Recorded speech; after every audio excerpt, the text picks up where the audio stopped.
Le 1er septembre 1999, le docteur Yves Godard, accompagné de ses 2 enfants, embarque de Saint-Malo sur un voilier pour ne jamais réapparaître. Quelques jours plus tard, les gendarmes vont découvrir des traces de sang étranges dans la maison de la famille à Tilly-sur-Seulles. C'est le point de départ d'une mystérieuse affaire judiciaire qui va durer 12 ans et dont seule la mère semble encore détenir les derniers secrets. Aujourd'hui, pour la justice, l'hypothèse la plus probable est qu'Yves Godard aurait tué toute sa famille avant d'organiser son propre suicide sur ce voilier. Mais les nouvelles révélations d'un journaliste sorti en 2011 présentent un tout autre scénario. D'après Éric Lemasson, le docteur Godard aurait été assassiné car il en savait trop sur un mystérieux réseau d'évasion fiscale basé dans les paradis offshore. Alors, simple théorie ou nouvelle affaire Godard? C'est ce que nous allons essayer de comprendre en remontant le fil de cette nouvelle enquête Godard. Suivez-moi. Je dis c'est pas possible, il s'est passé quelque chose donc il fallait que je prévienne les gendarmes maritimes, quoi. On est monté à l'étage où là on aperçoit les premières traces de sang. Visiblement c'est une blessure qui gicle.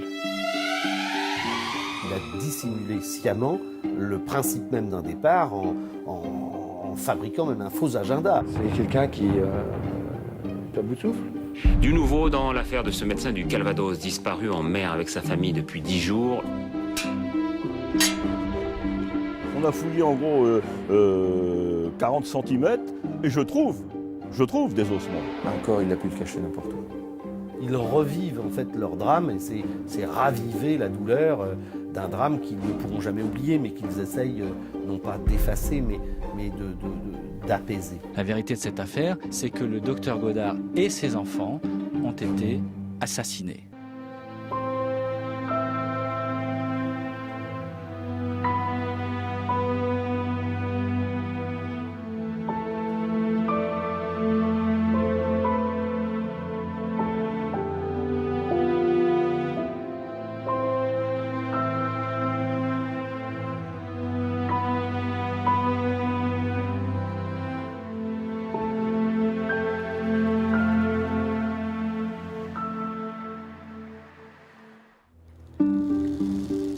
Nous sommes le 1er septembre 1999.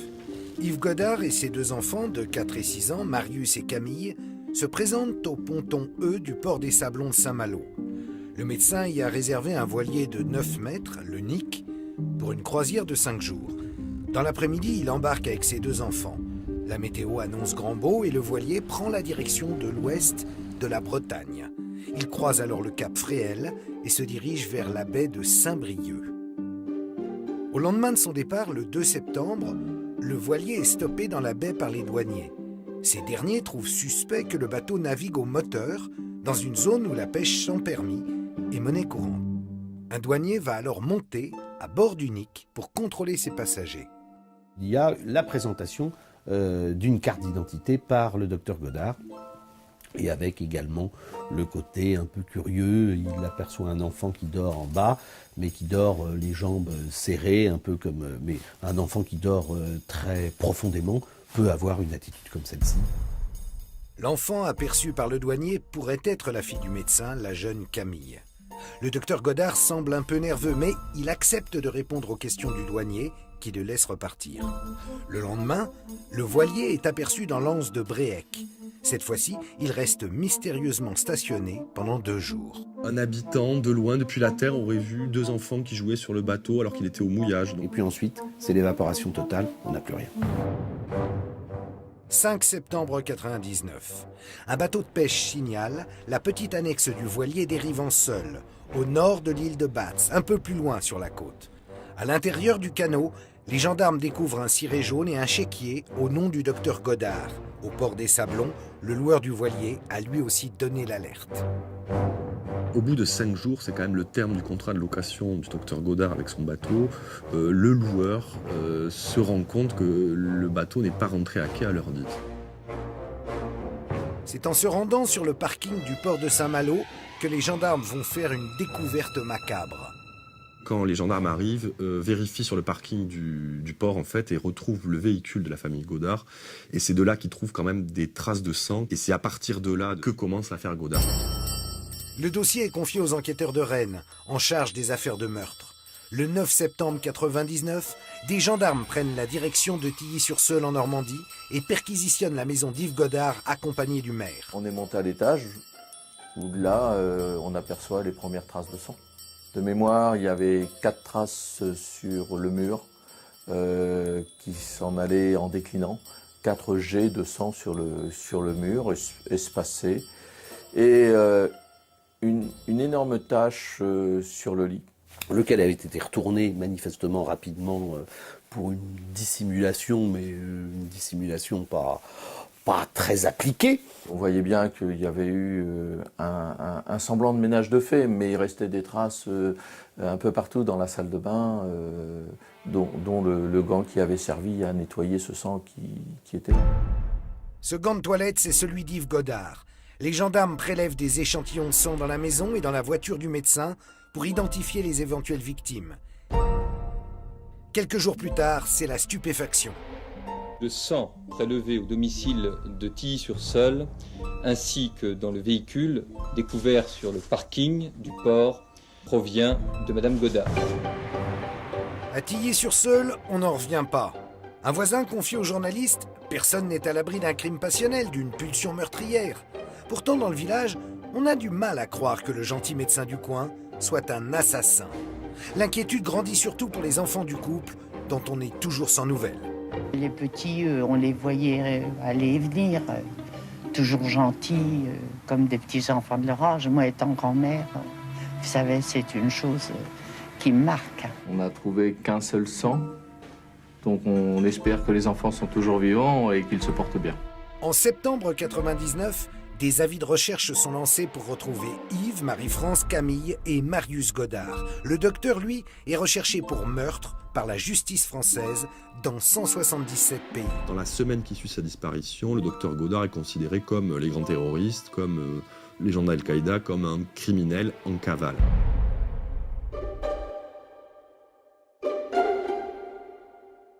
Dans cette affaire, ma foi digne d'un roman noir, les gendarmes n'ont qu'un seul indice au début de leur enquête. Le sang de Marie-France Godard, retrouvé dans la voiture et dans la maison familiale. Alors pour tenter de résoudre cette énigme, la justice va chercher à savoir qui est vraiment Godard. En apparence, le docteur a tout du bon mari, du bon père de famille. Seulement en apparence. Installé dans ce cabinet, ma foi riant de Caen, le docteur Godard est très apprécié de ses patients, mais un détail va intriguer les policiers. Sa spécialisation, l'acupuncture. Il faut dire qu'à l'époque, cette discipline n'est pas très courante, surtout ici. Les enquêteurs vont alors découvrir qu'Yves Godard, loin d'être un médecin lambda, un médecin comme les autres, a aussi une obsession prononcée pour les médecines dites parallèles. Qui est ce mystérieux médecin de 44 ans, installé à Tilly à quelques kilomètres de Caen? C'est là que vit le couple Godard, Yves et Marie-France. Ils occupent cette jolie maison au bord de la Seule avec leurs 2 enfants. Quand il se promenait, on voyait que c'était la famille qui se promenait, c'était pas lui tout seul avec les enfants, c'était la famille qui se promenait. On avait plus l'impression que c'était une famille unie, sans problème. Yves Godard est donc médecin acupuncteur, installé dans la banlieue populaire de Caen. Dans le cabinet médical du docteur, sa femme Marie-France l'assiste comme secrétaire. Aux yeux de tous, le couple affiche un amour inconditionnel et réciproque. Ils s'étaient rencontrés, je crois, un peu genre sur un coup de foudre, en fait. Et monsieur avait quand même fait une croix sur sa première vie matrimoniale, puisqu'il était marié, ça a engendré divorce. Faut dire que Marie-France aurait la réputation d'exercer sur son mari une certaine influence, au point que sous la pression de sa femme, le médecin aurait fait une croix sur plusieurs de ses patients. Marie-France, après avoir contraint son nouveau mari à renoncer au bateau, va le pousser aussi un peu à renoncer à ce qui était une de ses passions, en amateur, c'est le théâtre. La personnalité du couple intrigue les enquêteurs. Yves et Marie-France vivraient en vase clos. On dit aussi que Marie-France serait un peu fragile et qu'elle aurait pu développer ces derniers mois un attachement très fort pour un psychothérapeute qu'elle consulte. Est-ce qu'il y avait une crise de confiance pour autant dans le couple, ou est-ce que monsieur Godard ne sentait pas peut-être son épouse un peu lui le lâcher, ou que les liens les liens amoureux se distendaient, j'en sais rien. On pourra toujours se poser la question. Yves Godard était-il inquiet pour l'avenir de son couple? Le drame de Tilly-sur-Seulles est-il le fruit d'un drame passionnel? Pour le savoir, les gendarmes vont s'attacher à comprendre la personnalité complexe du docteur. Et c'est du côté professionnel qu'ils vont être le plus surpris. Le docteur Godard s'avère être un médecin hors norme qui a recours à toutes sortes de médecines parallèles pour soigner ses patients. Il est prêt à tout, je veux dire. Enfin, il est prêt à tout. Il n'y a pas de limite. Je veux dire, il y a la science officielle, celle qu'il a apprise à la fac, qui lui a valu un diplôme de médecin. Et dans le même temps, il va tâter de l'instinctothérapie, une méthode qui a été condamnée par la justice, qui consiste à manger de la viande crue parce que, paraît-il, c'est meilleur pour... Il va tâter de l'astrologie médicale. En septembre 1996, Yves Godard est condamné par le tribunal correctionnel de Caen pour avoir lui-même préparé puis prescrit des médicaments à ses patients. La sanction du Conseil de l'Ordre des médecins sera encore plus lourde de conséquences pour le docteur Godard. La sanction professionnelle, ça a été une interdiction d'exercer pendant plusieurs mois, qui non seulement évidemment fait une tâche considérable sur sa carte de visite, mais constitue aussi quelque chose de très lourd sur le plan professionnel, parce qu'il faut continuer à assumer les charges liées au cabinet sans aucune ressource. Yves Godard est furieux. Il parle de mort professionnelle à l'un de ses confrères. Depuis un moment d'ailleurs, le médecin a décidé de ne plus verser ses cotisations sociales. Pour se protéger des huissiers qui le mettent en demeure de payer ce qu'il doit aux caisses, Yves Godard adhère alors au CDCA, la Confédération de défense des commerçants et artisans. Il était quand même membre, il suivait des formations, des congrès, donc il était réceptif à tous les conseils que lui donnait ce type de syndicat. Le CDCA, le syndicat de Godard, est dirigé à l'époque par son leader charismatique Christian Pousset et est engagé dans une lutte contre l'État. La Confédération de défense des commerçants et des artisans, adepte des manifestations violentes, a fait du boycott des cotisations sociales son cheval de bataille. Le CDCA faisait très peur aux autorités parce qu'on était structuré. Nous avions des adhérents qui étaient remontés. C'était leur vie qui était en danger par rapport à leur commerce. L'artisan lui-même ne pouvait plus nourrir sa famille parce qu'il était assailli d'aides, de charges. Donc tous ces gens-là venaient au CDCA à cause de cela. De 93 à 97, Yves Godard est trésorier régional du CDCA. Le médecin ne participe pourtant à aucune action ou manifestation de la Confédération. Mais alors que les caisses de l'État le pressent de payer ses cotisations sociales, Yves Godard va suivre l'un des conseils de son syndicat, organiser sa propre insolvabilité. Concrètement, il faut mettre la maison de Tilly-sur-Seulles, le cabinet et puis aussi un appartement que Yves Godard possède du côté de Grenoble qu'il a acheté en défiscalisation. Il faut mettre ça au nom d'une SCI, dans laquelle lui-même est actionnaire avec son épouse Marie-France. La carte grise du véhicule est au nom des enfants. Les comptes en banque sont quasi vides, au point que les enquêteurs se demandent si le médecin n'était pas en train de tout faire pour échapper au fisc. Il est, mon ami, à la croisée des chemins. Mais est-ce qu'il pense être au bout de sa vie? Je ne sais pas. Est-ce que simplement il dit on va aller se décompresser pendant 5 jours et après on va essayer de repartir? Ou est-ce que visiblement il a dans la tête déjà de ne pas revenir? Le cabinet médical dégage des bénéfices. Et Marie-France ne s'est jamais plaint, semble-t-il, d'un manque d'argent. Pourtant, le médecin va organiser secrètement son départ. Au mois d'août 1999, il loue un voilier à Saint-Malo pour la période du 1er au 5 septembre. Pour ne pas éveiller les soupçons de sa femme, Godard va aussi falsifier son agenda de travail. Il a dissimulé sciemment le principe même d'un départ en fabriquant des faux rendez-vous, certains concernant des clients du cabinet mais qui n'avaient pas pris rendez-vous, ou d'autres concernant des clients complètement fictifs. Le 31 août 1999, veille du départ mystérieux, tout semble normal.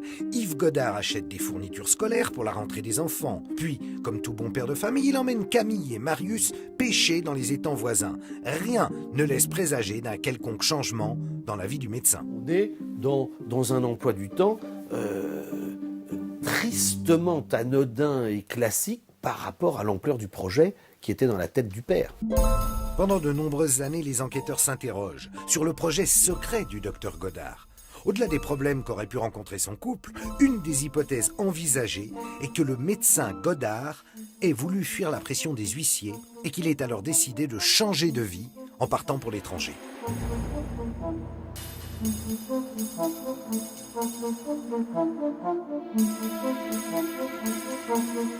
Une chose est sûre, jusqu'à la veille de son mystérieux départ, Yves Godard a volontairement masqué son emploi du temps à sa femme. Marie-France, qui, rappelons-le, l'assiste dans le cabinet médical, est en effet la seule qui a accès à l'agenda de travail de son mari. C'est donc bien à elle que s'adressait cette mise en scène.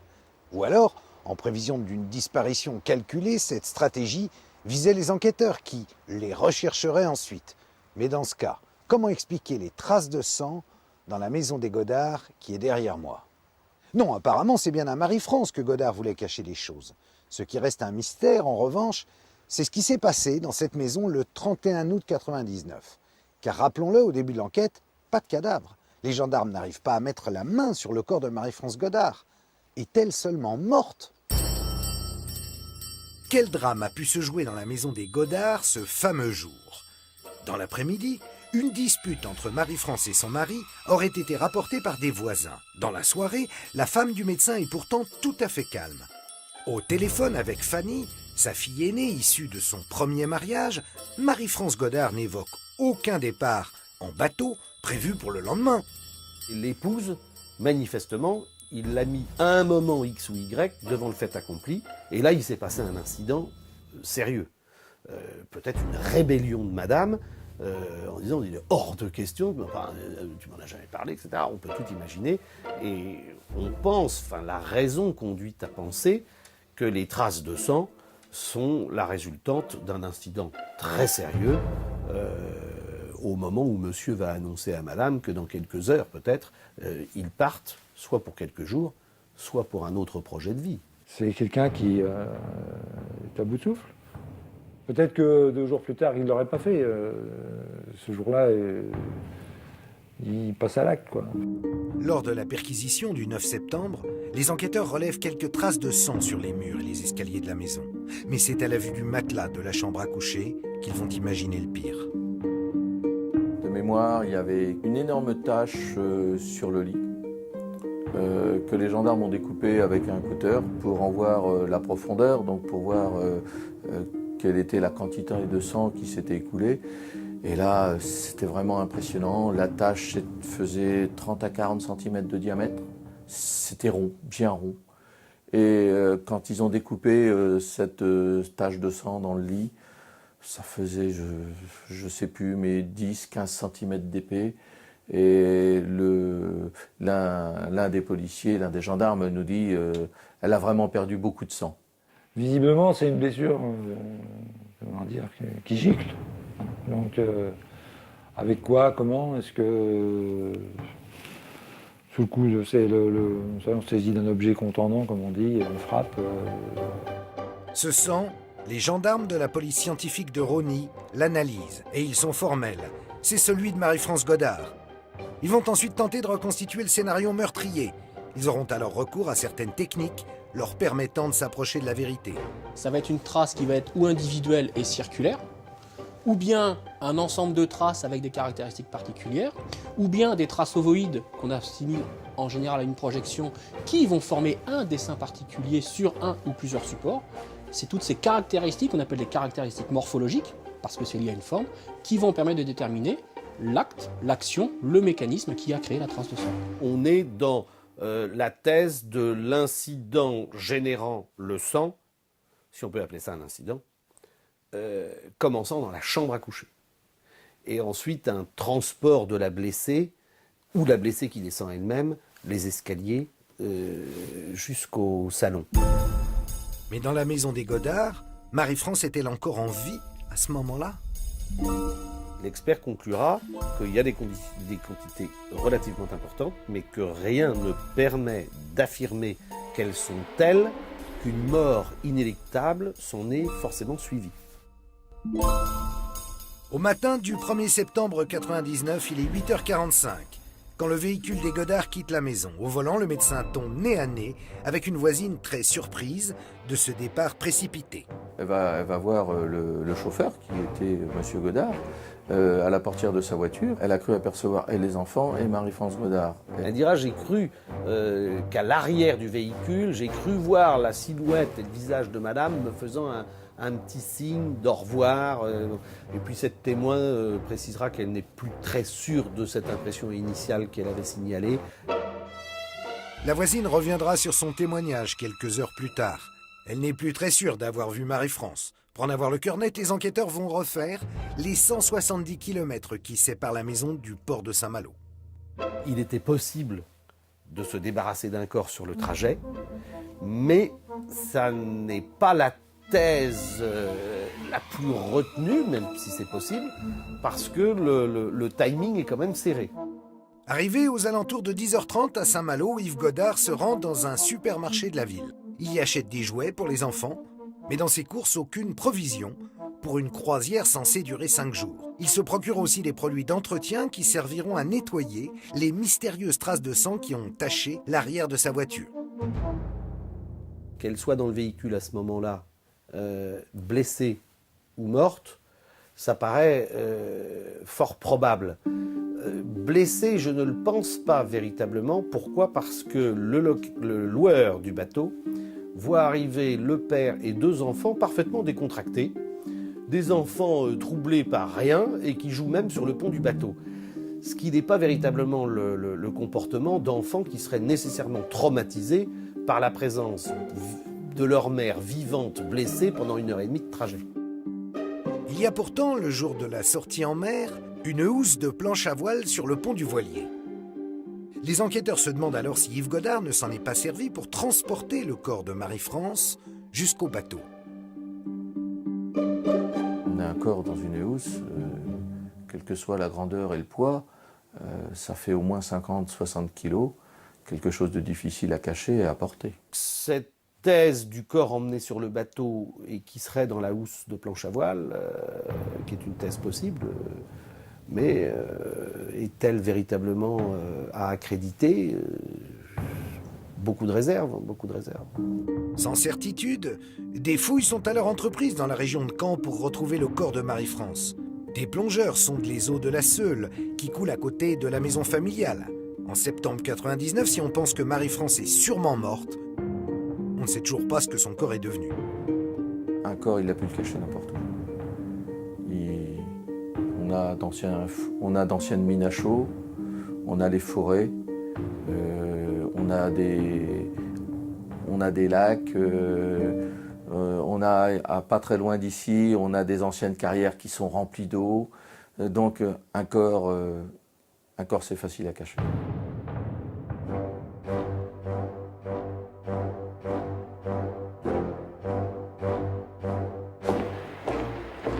Après avoir fouillé les environs de la maison d'Yves Godard et de Tilly-sur-Seule, son village, les gendarmes vont dorénavant concentrer leurs recherches vers la mer et le mystérieux voilier disparu. Et là, ils ne vont pas être déçus. D'étranges indices d'un naufrage vont être, comme par hasard, retrouvés éparpillés entre la France et l'Angleterre. Au cours du mois de septembre, d'intenses recherches maritimes et aériennes seront donc engagées pour retrouver la trace du Nick et de son équipage. L'enquête aura même plus tard recours à un chasseur de mines de la Marine nationale pour sonder les fonds marins et tenter de localiser l'épave du voilier disparu. Après son apparition dans l'anse de Bréhec, la trace du voilier se perd dans les mystères de la Manche. Le 16 septembre 1999, pourtant, on retrouve un gilet de sauvetage du Nick au large de Cherbourg, en plein milieu d'une route marine fréquentée par les cargos. Une semaine plus tard, c'est le canot de sauvetage du voilier vide qui s'est échoué sur une plage du sud de l'Angleterre. La mer semble rendre petit à petit les indices d'un nouveau drame. Si l'on croise les courants de surface que l'on connaît, les vents de l'époque, etc., on n'arrive pas à trouver quelque chose qui tient la route sur une cohérence événementielle. À ce stade de l'enquête, faut-il néanmoins imaginer le pire ? Peut-être que dans la panique, Yves Godard aura perdu en route des éléments de son bateau. Un élément vient pourtant contredire cette hypothèse. le système d'ouverture du canot de sauvetage. Un radeau de survie ne peut pas se déclencher tout seul. Vous avez une dizaine de mètres de filin à tirer ici pour déclencher le percuteur qui va percer la bouteille. C'est complètement manuel. C'est facile à déclencher, un enfant peut le faire, mais il faut quand même que quelqu'un le fasse. D'autres éléments sont troublants. Le toit du canot de sauvetage a été arraché. La bonbonne qui déclenche le gonflement a disparu. Un ingénieur spécialisé en conclura que le canot a pu être gonflé et tracté alors qu'il se trouvait hors de l'eau. Il n'a pas pu être activé, ce radeau de survie, dans des conditions classiques, immédiates et d'urgence d'un naufrage. Il a été bricolé, il n'est pas suffisamment gonflé à certains endroits. Dessus, il y a des cordes très particulières qui sont utilisées par les chalutiers de la Turballe. On s'est posé la question, est-ce que ce radeau de survie n'aurait pas servi à être presque comme élitreillé sur un bateau de pêche ou autre? Quel est le mystérieux scénario qui se dégage de ce prétendu naufrage? Yves Godard est pourtant un marin expérimenté, rodé aux situations complexes de la mer. Pourquoi ne fait-il pas usage de sa radio pour appeler les secours s'il est en danger? Ça fait partie de l'équipement de sécurité réglementaire. Dans cette taille de bateau-là, on doit avoir une VHF. À la limite, un enfant peut utiliser ça parce que dans le cas particulier, cette VHF, elle est reliée au GPS. Donc vous avez un petit bouton rouge ici, et au moment quelqu'un qui ne saurait pas s'en servir, il appuie sur le bouton, et en même temps, elle envoie la position du bateau. Hormis dans certaines circonstances catastrophiques, style on croise la route d'un supertanker, et là on n'a pas le temps, parce que ça va trop vite. Mais autrement, un bateau, ça ne coule pas comme ça. Donc on a le temps de lancer un appel au secours. Lorsque le voilier disparaît début septembre 99, les conditions en mer sont propices à la navigation. Une hypothèse fait alors son chemin dans la tête des enquêteurs. Le docteur Godard n'aurait-il pas voulu faire croire à son propre naufrage en jetant par-dessus bord différents objets? L'ensemble de l'enquête environnementale autour du personnage montre que c'était un homme brillant, un type vraiment intelligent. Donc on peut extrapoler en disant qu'il était capable d'organiser n'importe quelle mise en scène. Un scénario d'autant plus envisageable qu'en octobre 99, un événement va orienter les enquêteurs sur une nouvelle piste. Les lettres anonymes d'un corbeau signalent en effet qu'Yves Godard et ses deux enfants seraient toujours vivants et qu'ils se cacheraient quelque part dans les îles anglo-normandes.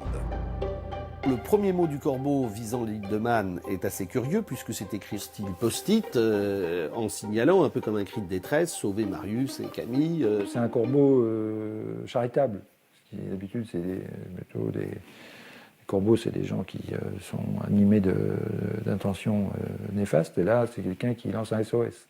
L'île de Man, un territoire britannique situé en mer d'Irlande. Les Godard s'y seraient réfugiés. Sur place, le propriétaire d'un hôtel confirme bien aux enquêteurs français le passage du docteur et de ses enfants dans la semaine du 7 septembre 99. Nous avons reconnu le petit garçon en premier. La petite fille, pas trop. Le père était différent. Ses cheveux étaient plus courts d'abord. Il portait des lunettes et il avait une moustache. La famille Godard reste pourtant introuvable sur l'île. Le 21 octobre 99, nouveau coup de théâtre. Une seconde lettre du corbeau annonce que le médecin et ses enfants sont plus au nord, sur l'île écossaise de Lewis. Nous sommes le 21 octobre dernier. Les 3 gendarmes à la recherche du docteur Godard décollent de l'île de Man. Une nouvelle lettre anonyme leur indique que le médecin est vivant et qu'il est sur l'île Lewis, au nord de l'Écosse. Robert Morrison travaille pour une compagnie de bateaux. Devant un policier écossais et un gendarme français, il reconnaît formellement le docteur Godard et ses 2 enfants. Il leur a vendu la veille ou l'avant-veille un billet aller-retour, valable 5 jours, pour Oulapool, une ville au nord de l'Écosse. Et ça part même jusqu'à Thurso, au nord-est de l'Écosse. Vraiment à la pointe, ce qui pouvait être intéressant parce que c'est une pointe par laquelle on peut s'embarquer pour aller en Islande. Les enquêteurs français ont le sentiment de se rapprocher chaque jour un peu plus des Godard.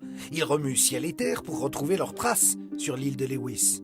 Mais dans leur précipitation, le juge français en charge de l'affaire a commis une erreur que les enquêteurs sur place vont payer très cher. Le magistrat instructeur n'avait pas respecté à l'époque la voie diplomatique pour une commission rogatoire internationale et par voie de conséquence, les gendarmes sont invités à faire leur bagage manu militari.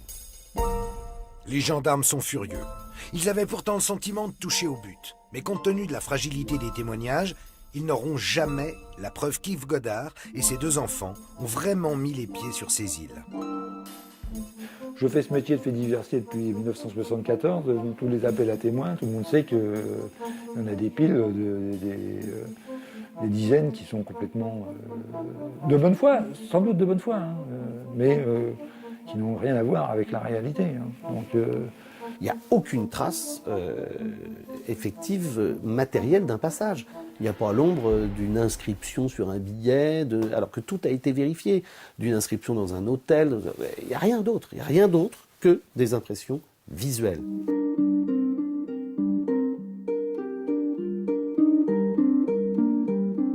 Un faux naufrage, donc, organisé par Godard pour camoufler sa fuite.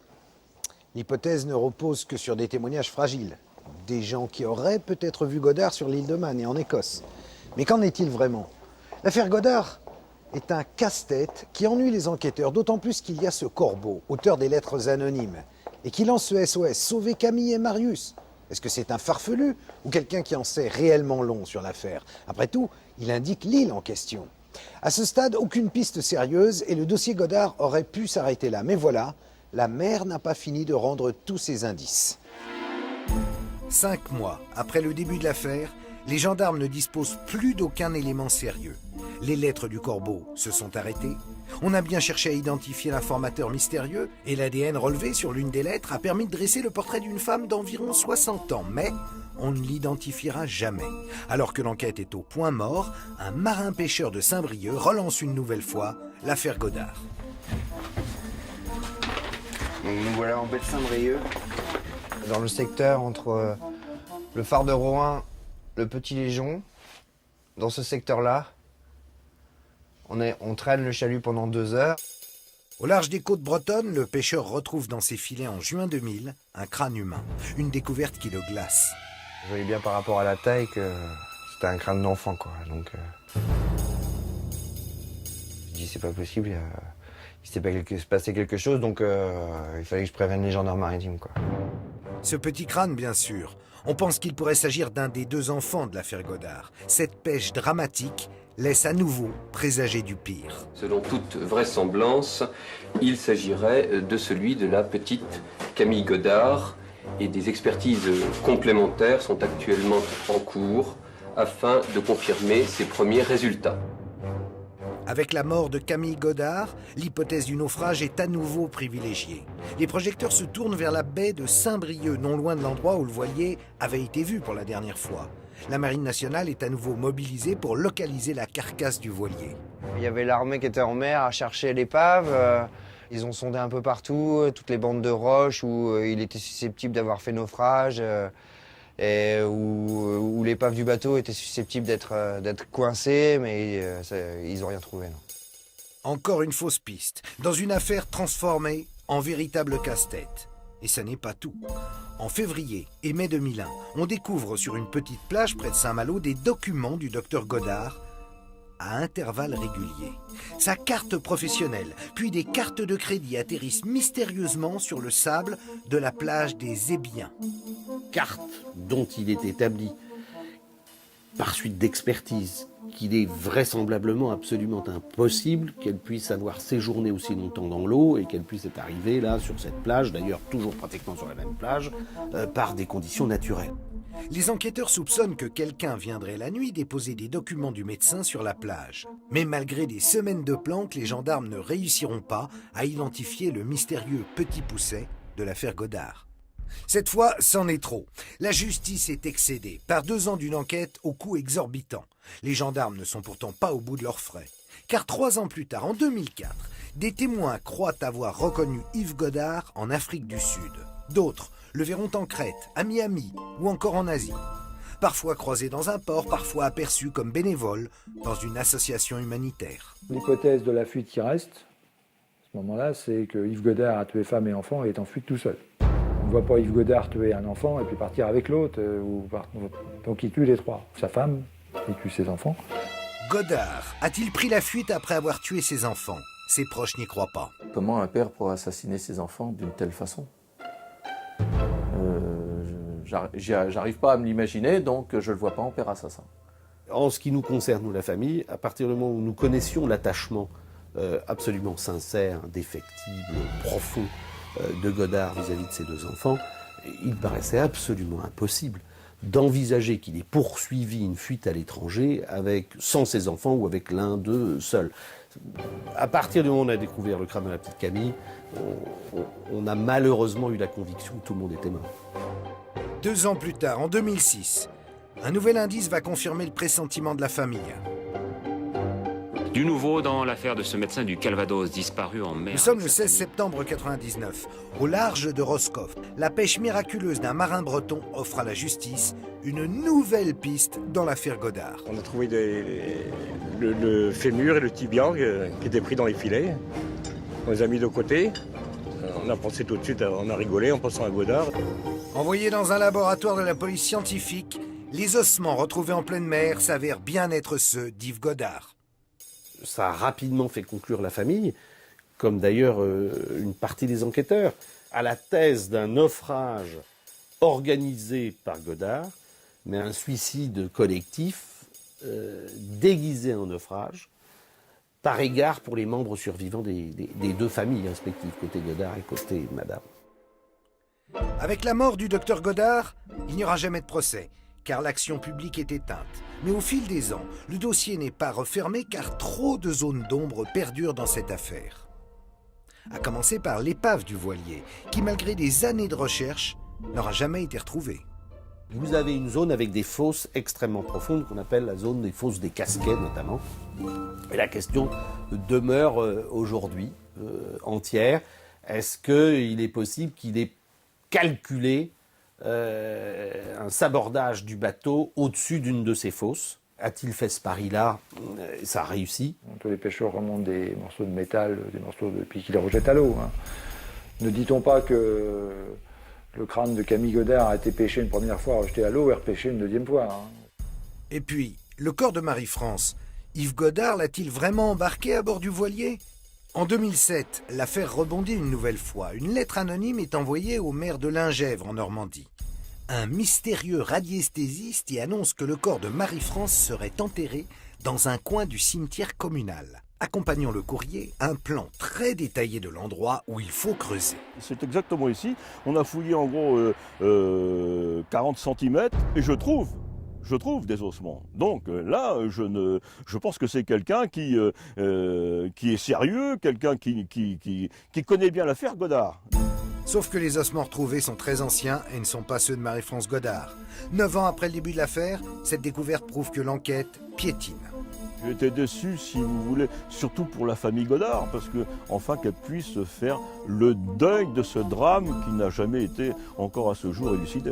Et ça a été à nouveau un électrochoc pour les personnes que je représente, parce qu'en fait, à chaque fois qu'il y a ce type de révélation, ils revivent en fait leur drame, et c'est raviver la douleur d'un drame qu'ils ne pourront jamais oublier, mais qu'ils essayent non pas d'effacer, mais d'apaiser.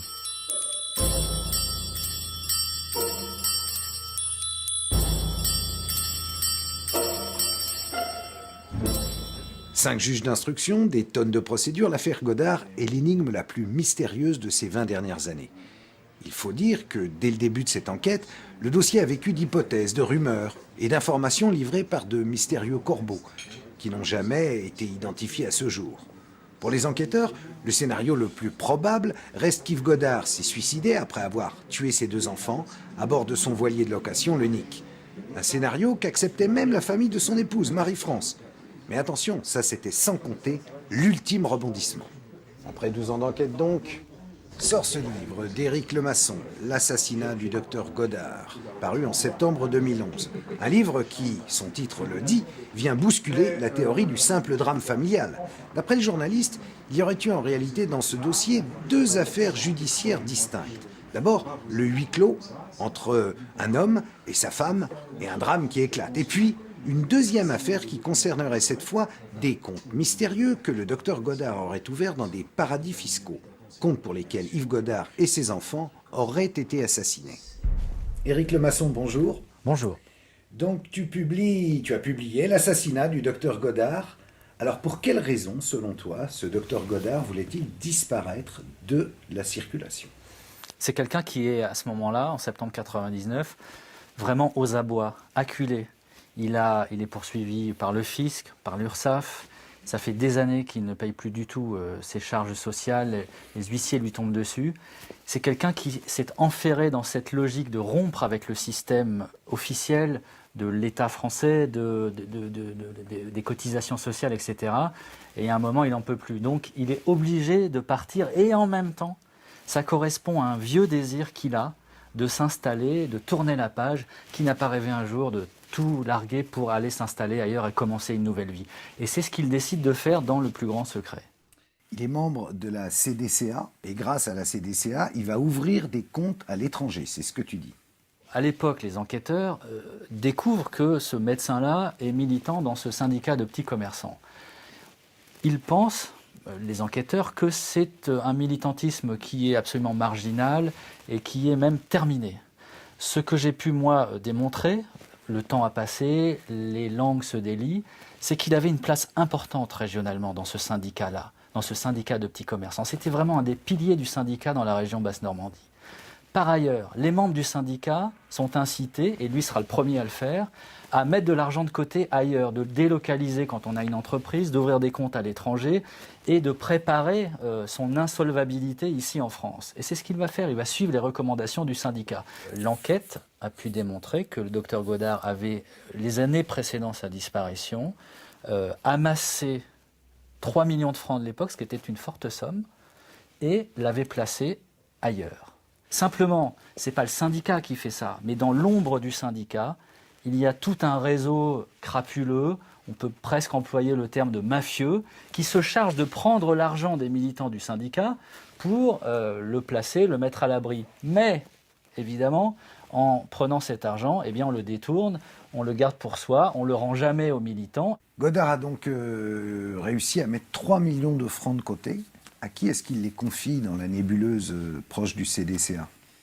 Ça, on n'a pas totalement la réponse, ce serait trop simple. D'abord pour des raisons matérielles qui ont fait que les enquêteurs n'ont pas pu reconstituer les mouvements de fonds au départ de ces banques en Normandie vers l'étranger. Ensuite, pour reconstituer les mouvements de fonds à l'île de Man, à l'île de Madère, etc., il faudrait quoi? Il faudrait soit la coopération pleine et entière de ceux qui étaient concernés, ils sont soupçonnés, donc ils n'ont aucune envie de dire tout, ou soit la coopération pleine et entière des polices et des justices à l'étranger, au Portugal, île de Man, etc. Pourquoi, d'après toi, Godard devient, en décembre 99, l'homme à abattre? Toute la presse parle de lui comme quelqu'un qui a assassiné sa femme, qui est en fuite. Il n'est quand même pas dans les meilleures conditions pour réclamer son argent auprès de ses interlocuteurs, ses anciens amis, entre guillemets, financiers derrière la CDCA, le syndicat. Probablement qu'il réclame un peu trop fort son argent et probablement qu'il menace de secouer le cocotier à tel point qu'il devient vraiment gênant et qu'il faut s'en débarrasser. Et on a constaté par la suite que dans ce monde-là, il y avait des gens qui étaient prêts à tout. Et se débarrasser d'un adhérent du syndicat qui réclame un peu trop son argent, manifestement, ça ne leur pose pas de problème, puisqu'ils vont, un peu plus tard, tuer le leader du syndicat lui-même. 1 an après la disparition mystérieuse d'Yves Godard en 99, Christian Pousset, le leader du CDCA, est assassiné dans le sud de la France. 29 janvier 2001, banlieue de Montpellier, Pousset arrive dans sa société privée de Baillargues. Quelques minutes plus tard, tout va basculer. Ils ne lui ont laissé aucune chance. C'est de toute évidence un commando professionnel qui a assassiné aujourd'hui Christian Pousset dans les locaux de son entreprise. 11 ans après le meurtre de Christian Pousset, sa fille Alexandra se souvient avec émotion des circonstances du drame. Il y a eu une voiture qui est arrivée, dont 2 personnes qui sont montées dans son bureau et qui l'ont assassiné de 6 balles, je crois, à l'époque, ce qui a été dit. Et ils sont repartis et on n'a toujours pas retrouvé les assassins. Ils l'ont vraiment abattu puis ils se sont acharnés sur lui, donc il fallait pas qu'il ait une chance de survivre. À l'époque, on dit que Christian Pousset aurait pu être assassiné pour une dette de jeu. Ses proches ne veulent toujours pas y croire. Je pense que mon père a été assassiné parce qu'il devait gêner du monde. Soit il avait découvert des choses, mais je ne sais pas à quoi. Soit il gênait l'État puisqu'il faisait en même temps sa propre sécurité sociale. Il voulait ouvrir sa banque, donc ça gênait. 6 mois plus tôt, l'un des associés de Christian Pousset, Philippe Varnier, a lui aussi étrangement été victime d'une tragédie. Il y a une guerre au sein de cette organisation internationale, une guerre qui va faire des morts. Le leader du syndicat va être assassiné. Pousset dont on parlait. Pousset, 7 balles dans la peau. Un autre, un de ses très proches, qui a organisé tout ce système, se tue en avion dans un accident qui est très probablement pas un accident. Et puis, il y a la disparition de Godard. On peut dire que c'est une victime collatérale de cette guerre qu'il y a là. Alors dans ton livre apparaît un mystérieux Brésilien qui en 2004 va livrer un témoignage, ma foi, accablant sur la thèse de l'assassinat de Godard. Il y a donc 2 dossiers. Il y a l'enquête sur l'affaire Godard et il y a l'enquête qui dure depuis un certain nombre d'années également, parallèlement dans le Sud, sur l'assassinat de Christian Pousset, le leader de la CDCA. Cette enquête avance. Et dans le cadre de ce dossier-là, apparaît un témoin réfugié au Brésil qui va parler, qui va expliquer son rôle, le rôle des uns et des autres, dans le cadre de l'affaire Pousset. Et puis, presque de façon incidente, ce témoin-là fait des confidences sur le fait que les commanditaires de l'assassinat de Christian Pousset ont également ordonné d'autres assassinats. Et c'est là qu'il explique que, comme il le dit à l'époque, on est monté pour s'occuper d'un médecin avec ses enfants. Et ce témoignage, qui n'a pas vraiment d'importance, même pas du tout d'importance dans le dossier Pousset, pour les enquêteurs à Montpellier, est quand même extrêmement intéressant pour l'autre dossier Godard. Simplement, ces 2 dossiers ne sont pas connectés. Et c'est bien plus tard, 5 ans plus tard simplement, que ce témoignage sera mis au jour, exhumé et porté à la connaissance des enquêteurs dans le dossier en Bretagne. Depuis la sortie de ce livre, qui fait le lien entre les 2 affaires, celle de Pousset et celle de Godard, la police de Montpellier s'est toujours refusée à faire le moindre commentaire. À 900 km de là, à Caen, l'avocat de Marie-France Godard a lui un discours plus tranché sur cette nouvelle interprétation de l'affaire Godard. Moi, je regarde quels sont les éléments de la jonction. Alors, la jonction qui permet à cet écrivain de fonder son raisonnement, c'est de dire il y a un procès-verbal d'audition de ce témoin au Brésil, procès-verbal établi par les enquêteurs du SRPJ de Montpellier en charge du dossier CDCA, et ce procès-verbal aurait été dissimulé aux enquêteurs gendarmes de Saint-Malo. En réalité, il n'y a pas de procès-verbal d'audition de ce témoin au Brésil. Il est complètement déraisonnable de penser qu'on n'est pas en concurrence de service, mais de penser que le magistrat instructeur en charge du dossier CDCA, en possession de tels éléments, n'est pas ne serait-ce que passer un coup de fil à son collègue magistrat de Saint-Malo en charge du dossier Godard, pour lui dire, écoutez, il y a quelque chose qui me paraît devoir vous être communiqué. Donc on est franchement un peu dans le délire. Voilà. Ça paraît extraordinaire quand un témoin va dire, même s'il est réfugié au Brésil, on est monté s'occuper du docteur et des enfants dans le Nord. Ça paraît extraordinaire et c'est encore plus difficile aujourd'hui pour les policiers de Montpellier de venir reconnaître publiquement qu'ils aient pu recueillir ces confidences. Parce que s'ils le reconnaissent, après on pourrait leur reprocher de ne pas l'avoir transmis immédiatement à leurs collègues bretons. Donc, vous ne verrez jamais nulle part officiellement la traduction en termes de procès-verbal de ce genre d'informations. Il y a une grande oubliée dans cette affaire. C'est Marie-France Godard, l'épouse. Alors on retrouve son sang un peu partout dans la maison, mais on ne retrouve jamais son cadavre. Chacun finit par penser que c'est le docteur Godard qui a tué son épouse. Tu adhères à cette thèse? Plutôt oui. C'est-à-dire que... Moi, je dirais qu'il n'y a pas une affaire Godard, c'est qu'il y a deux affaires Godard. C'est que jusqu'à présent, dans la presse, on a toujours vu cette affaire comme un règlement de compte familial, un drame, un huis clos familial, un type... Je tue ma femme, ensuite je vais tuer mes enfants, et je me tue et je saborde le bateau. Voilà. Moi, ce que je crois pouvoir démontrer dans mon travail, c'est que il ne faut pas regarder cette affaire de cette manière-là. C'est-à-dire, comme on l'a dit, le docteur Godard, sa disparition et celle de ses enfants est liée à un réseau international et les choses sont infiniment plus complexes qu'un simple drame familial. Ce qui ne veut pas dire que la disparition de sa femme, Marie, n'est pas, elle, un drame familial. Moi, ma conviction, c'est que c'est un scénario, pardon de prendre ce parallèle qui vaut ce qu'il vaut, c'est un scénario à la Bertrand Cantat, Marie Trintignant, c'est-à-dire une sorte de bagarre dans un couple qui dégénère, il y a des coups, qui fait quoi, etc. Et il y a du sang et il y a un cadavre. Et le cadavre disparaît. Ma conviction, c'est que c'est lui-même qui a fait disparaître le cadavre. Et après, il s'en va et ça complique son scénario de fuite. Ça le rend infiniment moins sympathique en même temps. Ça en fait quand même un assassin. Ça en fait quand même peut-être un assassin, ou tout au moins quelqu'un qui a fait disparaître le cadavre de sa femme. Mais moi, je ne cherche pas à le rendre ni sympathique ni pas sympathique. Simplement, c'est probablement l'une des plus grandes énigmes criminelles de ces 20 dernières années. C'est pas ce qu'on croit. Comme on dit, la vérité est ailleurs dans ce dossier. Il y a des aspects du personnage qui sont éminemment intéressants, sympathiques, fascinants même. Et puis, il y a d'autres aspects où la réalité, c'est que probablement, il a fait disparaître le cadavre de sa femme.